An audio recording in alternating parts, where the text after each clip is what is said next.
황해도 깊은 산골.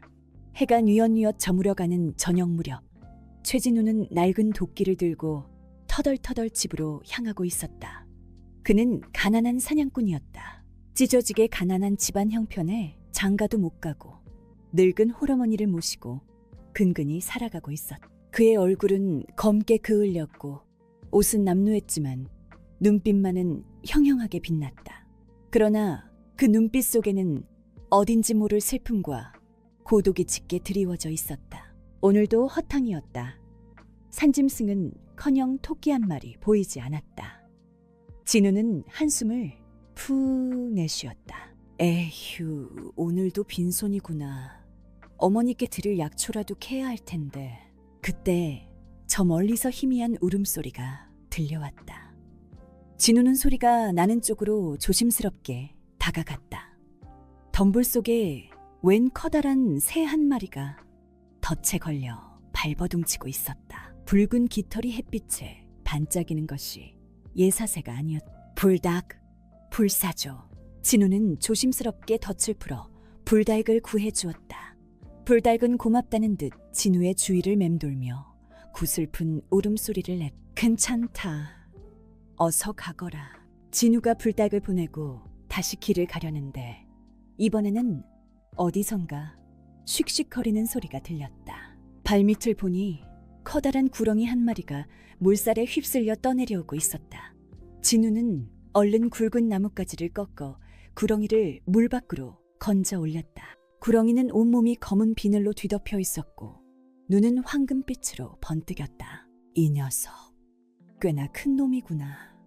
정신 차려라. 진우는 구렁이를 자신의 낡은 오두막으로 데려와 집더미 속에 넣어주고 따뜻하게 해주었다. 며칠 후 구렁이는 기력을 회복하고 숲으로 돌아갔다. 며칠 뒤 진우는 여느 때처럼 사냥을 나섰다가 냇가에서 여인의 비명소리를 들었다. 황급히 달려가 보니 아름다운 여인 하나가 물에 빠져 허우적대고 있었다. 진우는 주저없이 물속으로 뛰어들어 여인을 구해냈다. 여인은 정신을 잃은 채 숨만 가쁘게 몰아쉬고 있었다. 진우는 여인을 자신의 오두막으로 데려와 정성껏 간호했다. 여인은 사흘 만에 깨어났다. 진우가 깨어나 여인에게 물었다. 정신이 좀 드시오. 여인은 눈을 깜빡이며 주위를 둘러보았다. 여기가 어디죠? 제 집입니다. 냇가에서 떠내려 오시기에 구해드렸습니다. 여인은 진우에게 감사 인사를 했다. 저는 이서연이라고 합니다. 기생이었는데 얼마 전 큰 물에 기방이 떠내려가면서 여기까지 오게 되었습니다. 죽을 목숨을 살려주셨으니 참으로 은인이십니다. 서연은 믿을 수 없을 만큼 아름다웠다. 희고 고운 피부, 붉은 입술, 그리고 젖은 옷 아래로 드러나는 매혹적인 몸매는 진우의 심장을 쿵쾅거리게 했다. 그는 자신도 모르게 서연에게서 눈을 떼지 못했다. 서연 또한 진우의 늠름한 모습에 묘한 눈빛을 보내며 그의 젖은 어깨에 손을 올렸다. 저 혼자 사십니까? 서연의 질문에 진우는 얼굴을 붉히며 고개를 끄덕였다. 예, 그렇습니다. 저는 이제 갈 곳이 없습니다. 은인께서 허락하신다면 여기서 함께 살고 싶습니다. 서연의 말에 진우는 깜짝 놀랐다. 이렇게 아름다운 여인이 자신과 함께 살고 싶다니 꿈만 같았다. 저 같은 누추한 자와 함께 살아주신다면 저야말로 감사할 따름입니다. 두 사람은 그렇게 부부의 연을 맺었다. 서연은 밤마다 진우를 뜨겁게 안았다. 진우는 처음 느껴보는 쾌락에 정신을 차리지 못했다. 그녀의 하얀 살결에 입 맞추고 탐스러운 가슴을 어루만지며 진우는 서연의 몸 구석구석을 탐닉했다. 서연은 교태 섞인 신음을 흘리며 진우를 더욱 깊은 쾌락 속으로 이끌었다. 진우는 서연을 위해 매일같이 산에 올라 사냥을 하고 나무를 해다 팔았다. 서연은 진우가 벌어온 돈으로 비단 옷을 사고 화려한 장신구를 사모았다. 진우는 그런 서연을 보며 행복해했다. 하지만 행복은 오래가지 않았다. 서연은 점점 진우에게 실층을 내기 시작했다. 처음에는 진우의 힘센 몸과 밤 기술에 만족했지만 매일 반복되는 생활은 그녀를 지루하게 만들었다. 그녀는 더 화려하고 자극적인 삶을 원했다. 어느 날 서연은 장터에서 우연히 권재현이라는 부유한 도축업자를 만났다. 권재현은 거칠고 천박했지만 돈이 많았다. 서연은 권재현의 재력에 눈독을 들였. 그녀는 권재현에게 가즈나 양을 떨며 유혹했고 권재현은 서연의 미모에 홀딱 넘어가 버렸. 두 사람은 남몰래 미래를 즐기기 시작했다. 서연은 진우에게 거짓말을 하고 권재현의 집으로 갔다. 그곳에서 서연은 비단 옷을 입고 산해진 밀을 먹으며 호사스러운 생활을 즐겼다. 권재현은 서연에게 값비싼 보석과 장신구를 선물하며 그녀의 환심을 샀. 서연은 권재현의 품에 안겨 진우에게서는 느낄 수 없었던 짜릿한 쾌락을 맛보았. 진우는 서연의 변화를 눈치챘지만 모른 척했다. 그는 서연이 행복하다면 그걸로 족하다고 생각했다. 하지만 서연의 욕심은 끝이 없었다. 그녀는 진우를 완전히 버리고 권재현과 살 계획을 세웠다. 어느 날 서연은 진우에게 누명을 씌웠다. 그녀는 권재현에게 받은 귀금속을 몰래 숨겨놓고 진우가 자신의 물건을 훔쳐갔다고 거짓말을 했다. 권재현은 마을 사람들을 동원해 진우를 붙잡아 관아로 끌고 갔다. 이놈이 제 아내의 물건을 훔쳤습니다. 엄벌에 처해 주십시오. 진우는 억울했지만 아무도 그의 말을 믿어주지 않았다. 관아에서는 진우에게 혹독한 고문을 가했다. 어서 사실대로 말하라. 네 이놈, 감히 도둑질을 하고도 뻔뻔하게 거짓말을 하는구나. 진우는 모진 매질을 당하면서도 끝까지 자신의 결백을 주장했다. 하지만 서연과 권재현의 거짓 증언에 관리는 진우를 감옥에 가두라고 명했다. 감옥에 갇힌 진우는 절망에 빠졌다. 그는 자신의 신세를 한탄하며 눈물을 흘렸다. 나는 왜 이렇게 불행한 것일까? 은혜를 베풀었건만 돌아오는 것은 배신뿐이구나. 그때 어디선가 쉑쉑 거리는 소리가 들려왔다. 진우는 고개를 들었다. 쇠창살 사이로 커다란 구렁이 한 마리가 기어 들어오고 있었다. 진우는 깜짝 놀랐다. 네가 어떻게 여기에? 구렁이는 진우에게 다가와 그의 발목을 덥석 물었다. 진우는 비명을 질렀다. 아, 진우의 발목은 순식간에 부어올랐다. 독이 온몸에 퍼지면서 정신이 혼미해졌다. 이제는 짐승마저 나를 버리는구나. 진우는 체념한 채 눈을 감았다. 그런데 잠시 후 구렁이가 다시 나타났다. 이번에는 입에 푸른 잎사귀 하나를 물고 있었다. 구렁이는 잎사귀를 진우의 발목에 올려놓았다. 그러자 놀랍게도 부기가 가라앉고 통증이 사라졌다. 진우는 어리둥절했다. 이 녀석이 나를 살린 것인가? 그때 밖에서 포졸들의 다급한 목소리가 들려왔다. 큰일 났네. 권재현 나리가 뱀에 물려 사경을 헤매고 있다네. 듣자 하니 사또께서 묘책을 내셨다 하더군. 진우는 그제야 모든 것을 깨달았다. 구렁이는 자신에게 은혜를 갚기 위해 일부러 자신을 물었던 것이다. 그리고 권재현을 물어 자신을 구해줄 기회를 만든 것이다. 다음 날 아침 진우는 포졸들에게 자신을 사또에게 데려가 달라고 부탁했다. 제가 권재현 나리를 살릴 방법을 알고 있습니다. 포졸들은 처음에는 믿지 않았지만 혹시나 하는 마음에 진우를 사또에게 데려갔다. 사또 앞에 선 진우는 구렁이가 가져다 준 잎사귀를 내밀며 말했다. 이 잎사귀를 상처에 문지르면 독이 풀릴 것입니다. 사또는 반신반의하며 진우의 말대로 했다. 그러자 놀랍게도 권재현의 상처가 아물고 의식이 돌아왔다. 사또는 진우에게 자초지종을 물었다. 진우는 불닭과 구렁이를 구해준 일, 서연에게 배신당한 일, 그리고 구렁이가 자신을 도와준 일까지 모두 털어놓았다. 사또는 진우의 말을 믿을 수밖에 없었다. 그는 서연과 권재현을 잡아들여 엄하게 문초했다. 두 사람은 결국 모든 죄를 자백했다. 사또는 진우의 누명을 벗겨주고 서연과 권재현에게는 큰 벌을 내렸다. 서연은 관비로 전락했고 권재현은 재산을 몰수당하고 곤장을 맞았다. 그 무렵 진우는 불닭의 도움으로 또 다른 행운을 얻게 되었다. 어느 날 진우가 숲에서 쉬고 있는데 불닭이 나타나 그의 옷자락을 물고 어디론가 이끌었다. 진우는 불닭을 따라 깊은 숲속으로 들어갔다. 불닭이 멈춘 곳은 깎아지른 듯한 절벽 아래였다. 불닭은 부리로 땅을 파기 시작했다. 진우도 불닭을 도와 땅을 얼마 후 땅속에서 커다란 항아리 하나가 나왔다.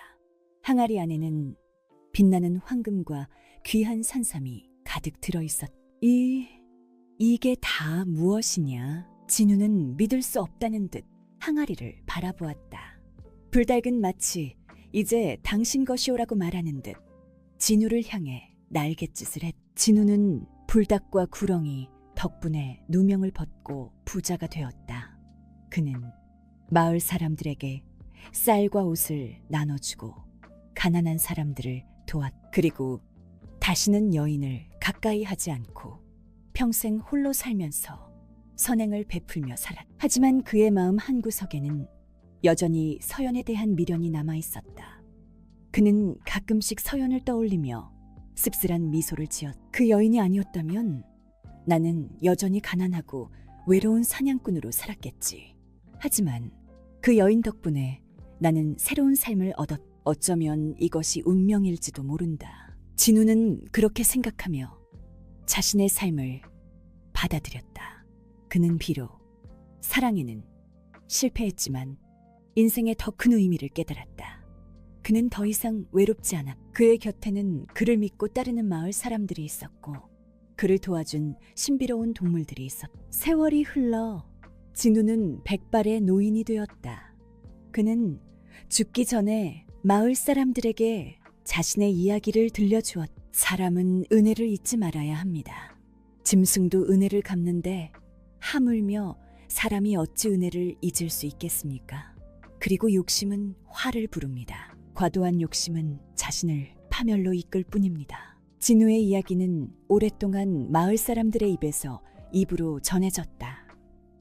그리고 그의 이야기는 훗날 은혜를 갚는 동물들과 욕심 많은 여인에 대한 전설이 되었다. 황해도 깊은 산골에는 여전히 불닭과 구렁이의 전설이 살아 숨쉬고 있었다. 어느덧 세월은 흘러 황해도 산골에는 진우의 이야기가 전설처럼 퍼져나갔다. 사람들은 진우가 구해준 불닭과 구렁이가 실은 평범한 짐승이 아니라 산신령이 보낸 신령스러운 존재라고 믿어. 진우가 살았던 오두막은 훗날 작은 사당이 되었고 사람들은 그곳에서 진우의 은덕을 기리며 제사를 지냈다. 한편 관비로 전락한 서연은 비참한 삶을 살았다.